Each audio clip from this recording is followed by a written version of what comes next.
tuingie katika somo letu kwa sababu ya muda wetu huu. Usijali dada yangu na ndugu yangu unachokipitia, Mungu anajua. Vumilia, Mungu atakuonekania. Somo letu siku ya leo ni somo nyeti sana ambalo linazungumzia lugha ya unabii. Nataka nikualike katika somo hili la leo na tuombe. Baba yetu wa mbinguni, ushie na kutawala, jina lako litukuzwe. Umenena nasi tangia asubuhi, nena nasi sasa, katika jina la Yesu tunaomba. Lugha ya unabii wa Biblia. Ili uelewe unabii wa Biblia, lazima ufahamu na lugha yake. Kwa sababu ukisoma Petro wa kwanza sura ya kwanza aya ya 21 inasema, maana hapana unabii katika maandiko upatao kufasiriwa kama apendavyo mtu fulani. Kwa hiyo unabii wa Biblia haufasiriwi kama apendavyo mzee wa kanisa. Unabii wa Biblia haufasiriwi kama apendavyo pasta. Unabii wa Biblia una lugha yake. Ili ufahamu unabii wa Biblia, lazima ufahamu na lugha yake. Na jioni ya leo nataka nikualike wewe unayenisikiliza na kunitazama hapo nyumbani, ninaomba Mungu atusaidie jioni ya leo katika somo hili tukafahamu lugha ya unabii wa Biblia, ili tunapoendelea kujifundisha unabii tuwe tunauelewa na kuufahamu lugha ya unabii wa Biblia. Na kama ilivyo kawaida yetu, lugha ya unabii wa Biblia, leo tutaruka Danieli sura ya 2, tutaingia katika Danieli sura ya 7, na hapa ndipo tutakapochambua lugha ya unabii wa Biblia. Unabii utauelewaje? Una lugha yake ni gani? Kitabu cha Isaya 34 aya ya 16 sehemu ya kwanza inasema, tafuteni katika kitabu cha Bwana mkasome. Kwa hiyo tunaingia ndani ya Biblia tukaangalie, je, lugha ya unabii wa Biblia imechambuliwaje?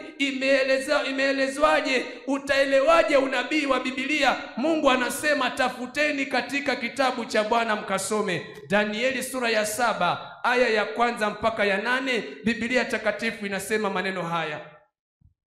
Katika mwaka, nasema maneno haya, Danieli sura ya 7 aya ya kwanza mpaka ya 8. Hapa ni mtoto. Kuna mtoto ambaye anakosekana, anaitwa Gabriel Oduore, class 1, anahitajika. Tafadhali, kama una fununu ya alipo, tafadhali, tunamhitaji Gabriel Oduore, class 1. Asante. Danieli sura ya 7 aya ya kwanza mpaka ya 8 inasema, katika mwaka wa kwanza wa Belshaza mfalme wa Babeli, Biblia inasema Danieli aliona ndoto na maono ya kichwa chake kitandani mwake. Kwa hiyo tumekuwa tukichambua Danieli sura ya 2, na katika Danieli sura ya 2 ni Nebukadneza aliyelala akaota ndoto kisha akaisahau. Danieli akaja akamsaidia kufahamu ndoto hiyo, na sasa katika Danieli sura ya 7 ni Danieli mwenyewe sasa ndiye aliyelala na akaona ndoto kitandani mwake. Biblia inasema basi huyo Danieli alipoona ile maono akaiandika ile ndoto, akatoa habari ya jumla ya maneno hayo. Kwa hiyo Danieli hakusahau kama Nebukadneza. Danieli amelala, ameona maono, lakini hakuyasahau. Biblia inasema akayaandika jumla ya maneno hayo aliyoyaona. Biblia inaendelea kusema Danieli akanena akasema, naliona katika maono yangu wakati wa usiku, na tazama hizo pepo 4 za mbinguni zilivuma kwa nguvu juu ya bahari kubwa. Kwa hiyo nataka tuandamane pamoja ili tukianza kuchambua nisiweze kukuacha nyuma. Danieli anaona, na tazama katika maono haya anaona pepo 4 za mbingu, kaskazini, magharibi, kusini na mashariki. Anaona pepo 4 za mbingu zikivuma juu ya bahari kubwa. Alipoona pepo 4 zikivuma juu ya bahari kubwa, wakati anaendelea kushangaa, anasema ndipo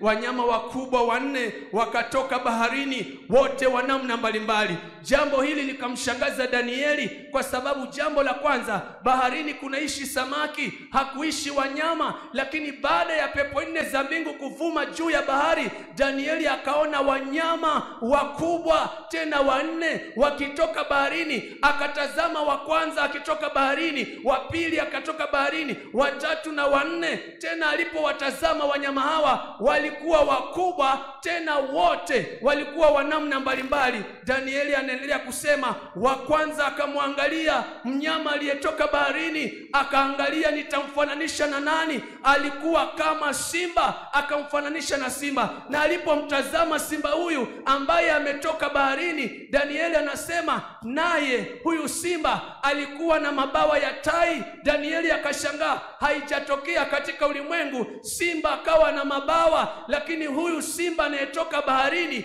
Danieli anasema alikuwa na mabawa ya tai. Danieli anasema nikatazama hata mabawa yake yakafituka manyoya, akainuliwa huyo simba katika nchi. Danieli anaona akasimamishwa huyo simba juu kwa miguu miwili kama mwanadamu, naye huyu simba akapewa moyo wa kibinadamu. Danieli akaona simba. Baada ya pepo 4 za mbingu kuvuma juu ya bahari kubwa, ndipo wanyama wakubwa 4 wakatoka baharini, na wote walikuwa wa namna mbalimbali. Wa kwanza alifanana na simba ambaye alikuwa na mabawa ya tai, naye akainuliwa kwa miguu miwili, akapewa moyo wa kibinadamu. Wakati anashangaa na mnyama wa kwanza aliyemfananisha na simba, Danieli anasema nikatazama mnyama mwingine wa pili, naye akitoka baharini. Akaangalia huyu mnyama wa pili anafanana na nani? Danieli anasema akamfananisha na dubu, naye huyu dubu aliinuliwa upande mmoja, na alipotazama katika kinywa chake, mifupa 3 ya mbavu ilikuwemo kinywani mwake katika meno yake. Wakamwambia mnyama huyo hivi, enuka ule nyama tele. Kwa hiyo mbali na simba kuna mnyama wa pili anayefanana na dubu, naye ametoka baharini, tena huyu naye ameinuliwa upande mmoja, tena katika kinywa chake mnyama huyu ameuma mbavu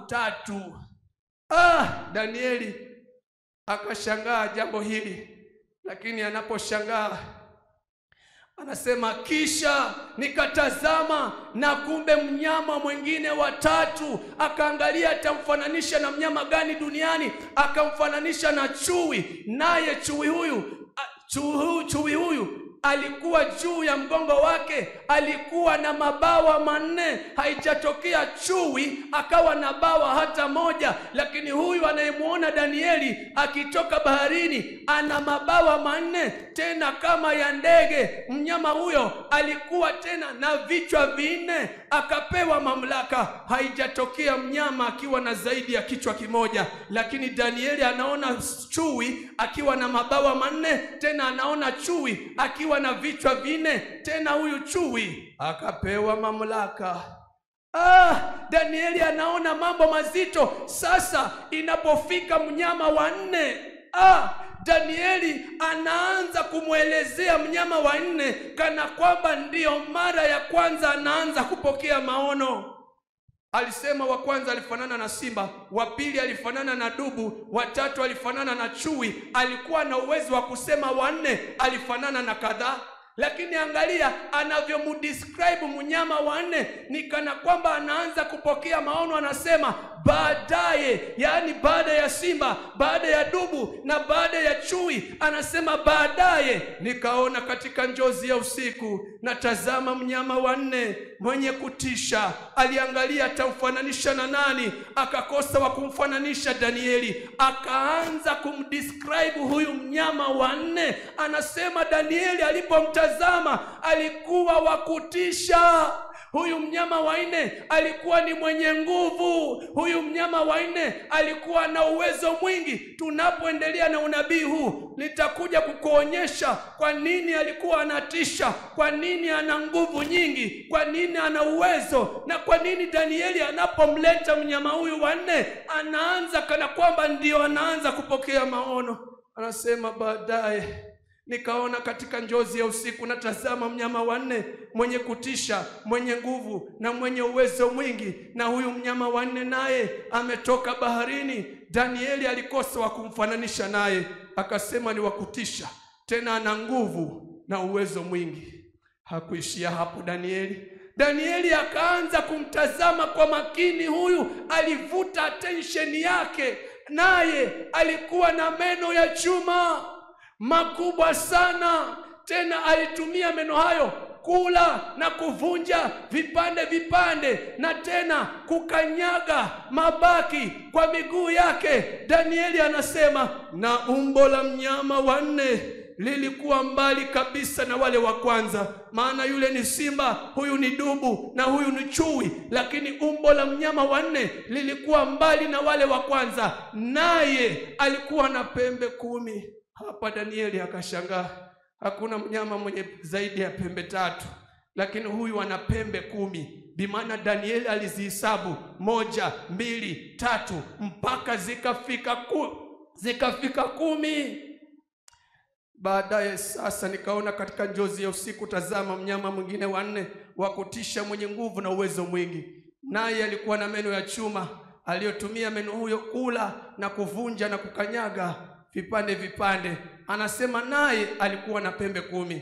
Danieli anaendelea kuelezea mnyama wa nne, anasema nikaziangalia sana pembe za huyu mnyama wa nne, na katika kule kuzitazama pembe zake, Danieli anasema tazama, pembe nyingine ikazuka kati ya hizi pembe 10 za mnyama wa nne. Danieli akachukua attention yake kwa kale kapembe kalikozuka katikati ya zile pembe 10. Anasema nayo hiyo pembe iliyozuka katikati ya zile pembe 10 za mnyama wa nne, nayo pembe ambayo mbele yake pembe 3 katika zile pembe 10 za kwanza ziling'olewa kabisa. Danieli anasema nikatazama pembe nyingine ndogo ikazuka katikati ya hizo pembe 10, na kuzuka kwa pembe hii ndogo kukafanya pembe 3 katika zile za kwanza kung'olewa kabisa. Danieli anasema pembe 3 zikang'olewa kabisa. Tena hakuachia hapo, anasema tazama, katika pembe hiyo iliyozuka katikati ya pembe 10 za mnyama wa nne, anasema katika pembe hiyo mulikuwa na macho kama macho ya mwanadamu, na kinywa kilichokuwa kikinena maneno makuu. Kwa hiyo haka kapembe kadogo mbali kako na macho ya kuona, alafu kako na mdomo wa kuongea. Kwa hiyo kana uwezo wa kuona, lakini pia kana uwezo wa kuzungumza. Lakini Danieli aliposikia mazungumzo ya kapembe haka, anasema kana nena maneno makuu. Haka kapembe kadogo kamekosa kifaa cha maana katika maisha ya mwanadamu, masikio. Hakana masikio, kako na macho ya kuona na kana mdomo wa kuongea, tena maneno yake ni mazito, lakini hakana masikio ya kusikia. Kwa sababu gani? Haka kapembe kadogo hakako tayari kusikia, kako tayari kuona na kuzungumza. Ndio maana kuzuka kwake kukafanya pembe 3 katika zile pembe 10 za kwanza kung'olewa kabisa kwa maneno yake tu. Kapembe kadogo kalikozuka katikati ya hizo pembe 10. Kwa sababu ya muda nataka tuingie katika sehemu hii. Nini maana ya ndoto hii? Leo tunaangalia lugha ya unabii wa Biblia. Danieli aliona baada ya pepo 4 za mbingu kuvuma juu ya bahari kubwa, wakatokea wanyama 4 baharini, wote wa namna mbalimbali. Wa kwanza ni kama simba, wa pili kama dubu, wa tatu ni kama chui, wa nne ni wa kutisha, alikuwa na pembe 10, na katikati ya pembe 10 kukazuka kapembe kamoja kalikokuwa na macho kama ya mwanadamu na kinywa kilichokuwa kinanena maneno makuu. Na kuzuka kwa kapembe haka, pembe 3 katika zile pembe za kwanza zikang'olewa kabisa. Nini maana ya ndoto hii? Kwa sababu kuna maswali ambayo lazima tuyajibu. Swali la kwanza ambalo lazima tulijibu ni hili: upepo ni nini katika lugha ya unabii wa Biblia? Nataka niende polepole japo muda unanipeleka ili uelewe. Upepo ni nini? Maana Danieli anasema baada ya pepo 4 za mbingu kuvuma juu ya bahari. Kwa hiyo lazima Biblia ituambie upepo katika lugha ya Biblia, unabii wa Biblia, inawakilisha nini? Kisha bahari, maana pepo 4 za mbingu zilivuma juu ya bahari na wanyama hawa walitoka baharini. Katika lugha ya unabii wa Biblia, bahari inawakilisha nini? Kisha tunaambiwa baada ya pepo 4 za mbingu kuvuma juu ya bahari kubwa, wanyama 4 wakatoka baharini. Wanyama katika lugha ya unabii wa Biblia inawakilisha nini? Tena baada ya hayo tukaambiwa mnyama wa kwanza simba alikuwa na mabawa, mnyama wa 3 ambaye ni chui alikuwa na mabawa 4. Mabawa katika unabii wa Biblia yanawakilisha nini? Tunazungumzia lugha ya kufahamu unabii wa Biblia. Na swali la 4 ni hili: mbavu 3 zinawakilisha nini katika lugha ya unabii wa Biblia? Kwa sababu mnyama wa pili aliyefananishwa na dubu alikuwa ameinuliwa upande mmoja, lakini katika kinywa chake ameuma mbavu 3. Mbavu zinawakilisha nini katika lugha ya unabii wa Biblia? Na swali lingine ni hili: mnyama wa 3 ambaye ni chui alikuwa na vichwa 4.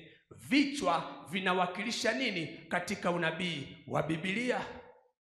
Hili jawabu lazima Biblia leo itujibu. Na mnyama wa 4 wa kutisha alikuwa na pembe 10. Pembe zinawakilisha nini katika lugha ya unabii wa Biblia? Haya ni maswali ambayo yamejitokeza katika Biblia. Lazima Biblia yenyewe ikatoe jawabu, maana Mungu anasema tafuteni katika kitabu cha Bwana. Timotheo wa pili 3:16-17 inasema kila andiko lenye pumzi ya Mungu lafaa kwa mafundisho na kwa kuwaonya watu makosa yao. Kuna wachungaji wengine ambao wanaposoma kitabu cha Danieli sura ya 7 na wakaona kinazungumzia kuhusu wanyama, tena wametoka baharini, tena wana pembe, tena wako na mabawa. Wachungaji wengine wakiona kitabu cha Danieli sura ya 7 yanazungumzia mambo ya wanyama, wanasema msisome. Wanaambia washiriki wao wasisome kwa sababu kitabu cha Danieli hakieleweki. Lakini Mungu anasema kila andiko lenye pumzi ya Mungu lafaa kwa mafundisho na kwa kuwaonya watu makosa yao. Kitabu cha Danieli kina pumzi ya Mungu, kinafaa kwa mafundisho. Bwana asifiwe. Mungu anasema kila andiko lenye pumzi lafaa kwa mafundisho na kuwaonya watu makosa yao na kuongoza na kuadibisha katika haki, ili wewe mtu wa Mungu unayenisikiliza hapo nyumbani uweze kukamilika, upate kutenda kila tendo lililo jema. Bwana asifiwe. Danieli mwenyewe alipoona habari hizi za wanyama wakitoka baharini, wanyama wana pembe 10, wanyama wana mabawa, Danieli mwenyewe katika sura ya 7:15, basi mimi Danieli roho yangu ilihuzunika mwilini mwangu, na haya maono ya kichwa changu yakanifadhaisha. Hata yeye akashangaa, tangu lini mnyama akatoka baharini? Tangu lini mnyama akawa na zaidi ya pembe 2? Tangu lini mnyama akawa na vichwa 4? Anasema hata mimi Danieli mwenyewe mambo haya yalinihuzunisha mwilini mwangu, na tena maono haya yakanifadhaisha. Nini maana ya upepo? Nini maana ya bahari? Isaya anatupa mwongozo wa kufahamu lugha ya unabii wa Biblia. Isaya anatupatia formula tutakayoitumia tujue unabii wa lugha ya unabii wa Biblia. Isaya 28:13 anasema hivi: Kwa sababu hiyo neno la Bwana kwao litakuwa hivi: amri juu ya amri. Sikia, amri juu ya amri. Sikia, Biblia inasema kanuni. Sikia, kanuni juu ya kanuni. Sikia, kanuni juu ya kanuni. Sikia, huku kidogo na huku kidogo. Kwa hiyo kama tunataka kuelewa lugha ya unabii wa Biblia, Mungu anasema principle yake ya kufahamu unabii wa Biblia ni huku kidogo na huku kidogo. Wakristo wengine wakalitafsiri hili andiko vibaya. Wakasema ukitaka kuwa Mkristo mwenye kufaulu katika maisha yako ya Kikristo, duniani kidogo na huku kwa Yesu kidogo. Tena anakupatia Isaya huku kidogo na huku kidogo. Lakini kanuni hii inatumika jinsi hii ili ufahamu upepo unasimamia nini katika lugha ya unabii wa Biblia. Agano la Kale kidogo, Agano Jipya kidogo. Andiko hili na andiko hili utafute jumla. Ndivyo Mhubiri anavyosema. Mhubiri sura ya 7 aya 27 anasema, tazama, asema Mhubiri, mimi nimeyaona hayo kwa kulinganisha hili na hili ili kutafuta jumla. Kwa hiyo kama tunataka kujua unabii wa Biblia, lazima tulinganishe hili na hili. Nia ni moja, kutafuta jumla. Kwa hiyo tukitaka kujua upepo unasimamia nini, kanuni inasema huku kidogo, huku kidogo. Bahari inasimamia nini? Kanuni inasema tulinganishe andiko hili na andiko hili ili tupatafute jumla. Sasa swali la kwanza, upepo unasimamia nini katika lugha ya unabii wa Biblia? Kwa sababu gani? Baada ya pepo 4 za mbingu kuvuma juu ya bahari, ndipo wanyama wakaonekana. Kwa hiyo upepo unasimamia nini? Tunaiuliza Biblia. Yeremia sura ya 4 aya ya 11-13, jawabu liko hapa. Upepo unasimamia nini katika lugha ya unabii wa Biblia?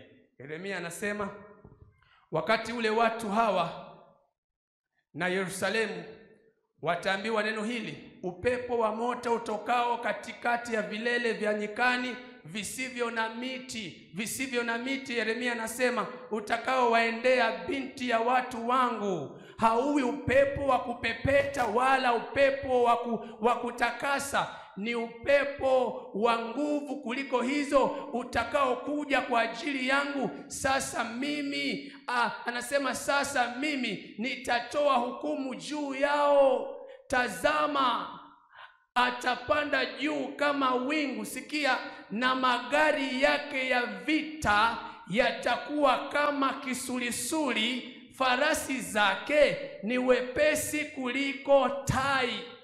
Kwa hiyo upepo katika lugha ya unabii wa Biblia unawakilisha vita. Nataka tuendane vizuri. Upepo katika lugha ya unabii wa Biblia unawakilisha vita. Kwa hiyo Danieli alichokiona, aliona pepo 4 za mbingu zikivuma juu ya bahari. Bimaana alionyeshwa vita vikitokea kaskazini, mashariki, magharibi na kusini. Alipoonyeshwa vita vikitokea juu ya bahari. Swali la pili, bahari ni nini? Vita vilitokea katikati ya bahari. Bahari ni nini? Swali la pili. Nataka tuende taratibu ili nisikuache mahali. Kitabu cha Isaya 17 aya ya 12-13. Bahari inawakilisha nini katika lugha ya unabii wa Biblia? Isaya anasema uvumi wa watu wengi wanavuma kama uvumi wa bahari. Ngurumo ya mataifa. Sikia hapa, uvumi wa watu wengi ni kama bahari. Kwa hiyo bahari, maji ni mengi, tena inafananishwa na watu wengi. Haijatosha. Ufunuo 17:15 anasemaje?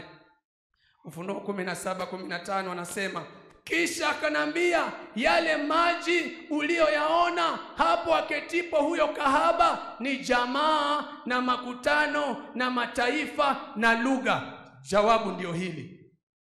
Bahari katika lugha ya unabii wa Biblia inawakilisha wanadamu. Kwa hiyo Danieli anachosema, aliona pepo 4 za mbingu zikivuma juu ya bahari. upepo ni vita, bahari ni wanadamu. Anachosema Danieli, aliona vita vikitokea katikati ya wanadamu, na hivyo vita vilipotokea katikati ya wanadamu, wanyama wanne wakatoka katikati ya hao wanadamu. Swali la tatu, wanyama inawakilisha nini katika lugha ya unabii wa Biblia? Baada ya vita kuonekana vikitokea katika ulimwengu, wanyama wanne wakatokea baharini, na bahari ni wanadamu. Kwa hiyo hawa wanyama walitoka katikati ya wanadamu. Mnyama anasimamia nini katika lugha ya unabii wa Biblia? Danieli 7:17.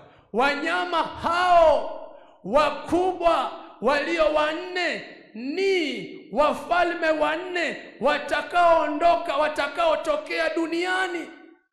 Kwa hiyo mnyama au wanyama wanawakilisha wafalme. In other words, Danieli anasema aliona vita vikitokea katikati ya wanadamu, na katikati ya wanadamu kukatokea wafalme wanne. Halo, wangapi tuko pamoja? Asante. Sasa hawa wafalme wanne waliotokea, wafalme wengine walionekana na mabawa. Mfalme anayewakilishwa na simba alionekana na mabawa. Mfalme wa tatu anayewakilishwa na chui alikuwa na mabawa manne. Kwa hiyo swali ni hili, mabawa yanawakilisha nini katika lugha ya unabii wa Biblia? Jawabu, Habakuku 1:6-8. Kwa maana angalieni, Habakuku anasema, na waondokoshea Wakaldayo taifa lile kali lenye haraka. Sikiliza Kiswahili, lenye haraka kupita kiasi, wapitao kati ya dunia ili wayamiliki makao yasiyo yao. Hao ni watu wa kutisha sana, wa kuogofya sana. Hukumu yao na ukuu wao hutoka katika nafsi zao wenyewe. Habakuku anaendelea kusema, farasi zao ni wepesi kuliko chui. Chui alikuwa na mabawa. Farasi zao ni wepesi kuliko chui. Anasema ni wakali kuliko mbwa mwitu wa jioni. Anasema wapanda farasi wao hujitapa, naam, wapanda farasi wao watoka mbali sana, huruka kama tai. Mnyama wa kwanza simba alikuwa na mabawa kama ya tai. Anasema huruka kama tai, afanyaye haraka ale. Kwa hiyo mabawa katika lugha ya unabii wa Biblia yanawakilisha wepesi, yanawakilisha uharaka. Kwa hiyo yule mfalme wa kwanza anayewakilishwa ni simba alikuwa na mabawa, kumaanisha ni mfalme ambaye alikuwa ni mwepesi, ni mharaka sana kukimbilia umwagikaji wa damu. Mfalme wa tatu anayewakilishwa na chui alikuwa na mabawa manne, kumaanisha alikuwa mwepesi na mharaka sana kukimbilia vita. Danieli aliona vita vikitokea katikati ya wanadamu, na katikati ya wanadamu kukatokea wafalme wanne, na wafalme hao wengine walikuwa na haraka sana katika vita. Mbavu tatu zinawakilisha nini? Ukitaka kujua mbavu tatu zinawakilisha nini, kwa ajili ya muda usikose kesho. Na kuinuliwa upande mmoja kunawakilisha nini? Ukitaka kujua kuinuliwa upande mmoja kunawakilishwa nini, usikose kesho. Alafu mnyama wa tatu ambaye ni chui, ambaye ni mfalme wa tatu ambaye anafananishwa na chui, alikuwa na vichwa vinne. Ukitaka kujua vichwa vinne vinawakilisha nini, usikose kesho. Alafu mnyama wa nne alikuwa na pembe 10. Pembe inasimamia nini katika lugha ya unabii wa Biblia? Pembe inasimamia nini?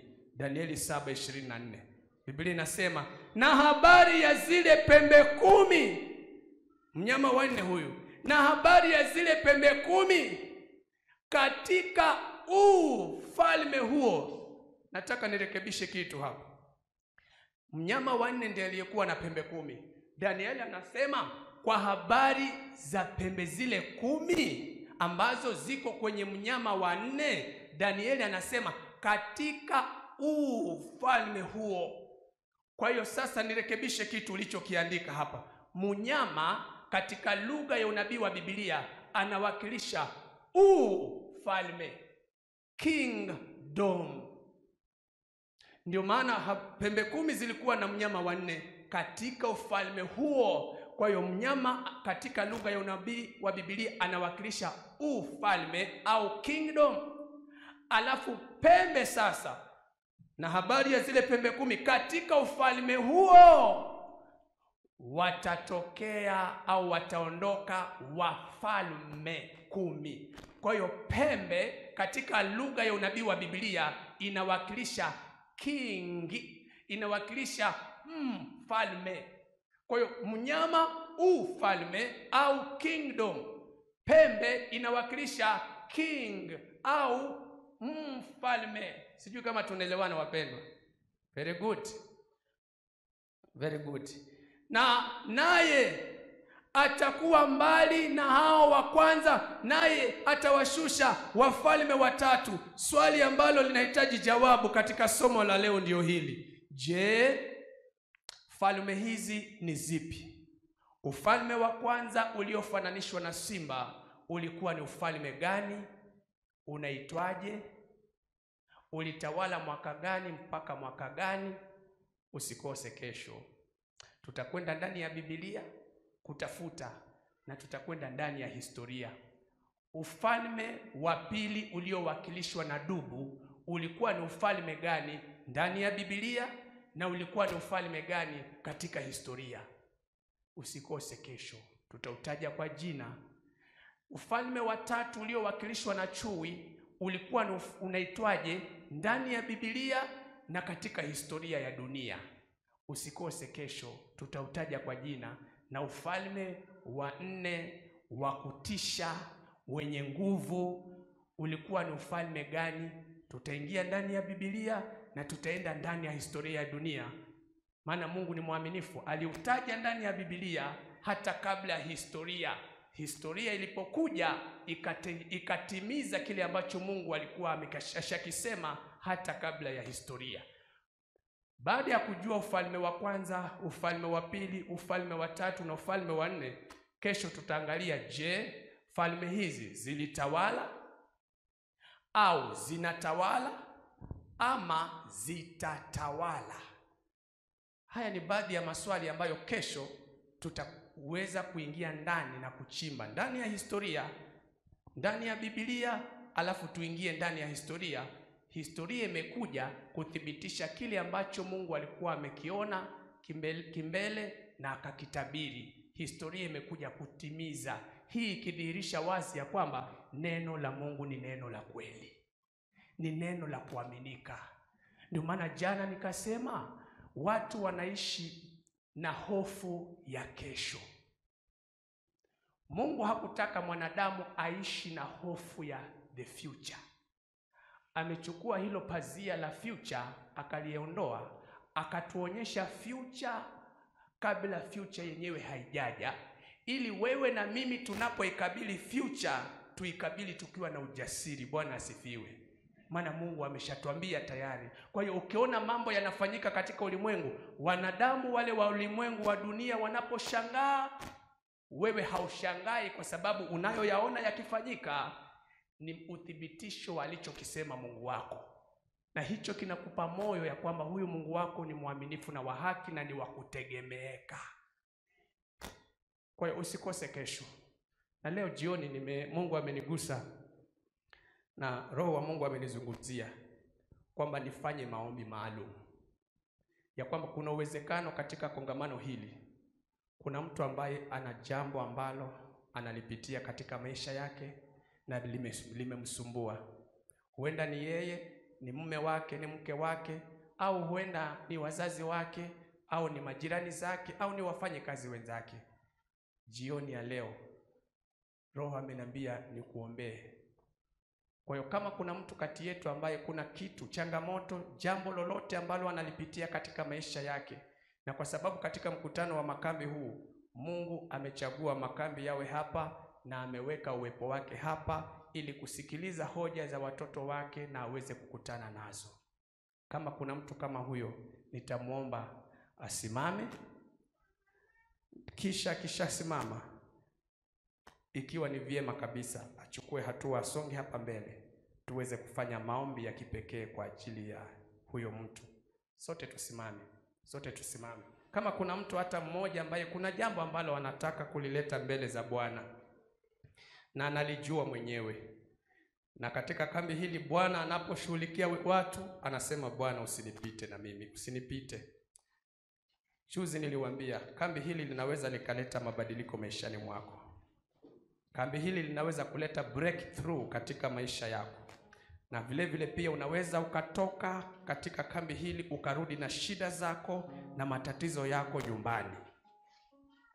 Mungu hakulazimisha, anasema njoni kwangu wenye nyote msumbukao na kulemewa na mizigo. Unajua umesumbuka kwa muda gani? Tatizo unalijua, shida unaijua, changamoto unaijua, na unahisi ndani ya nafsi yako, katika kutaniko hili la makambi ninatamani kukutana na Mungu wangu. Yeye ameshuka, ako tayari kuwashughulikia wale watakaompatia nafasi katika maisha yao. Kwa hiyo kama unaona ndani ya nafsi yako kwa dhati ya moyoni kuna kitu ambacho Bwana akikuonekania katika kambi hili, basi utaendelea kumtukuza kwa sababu ya ukuu wake katika maisha yako. Asanteni kwa kuja. Mungu awabariki sana.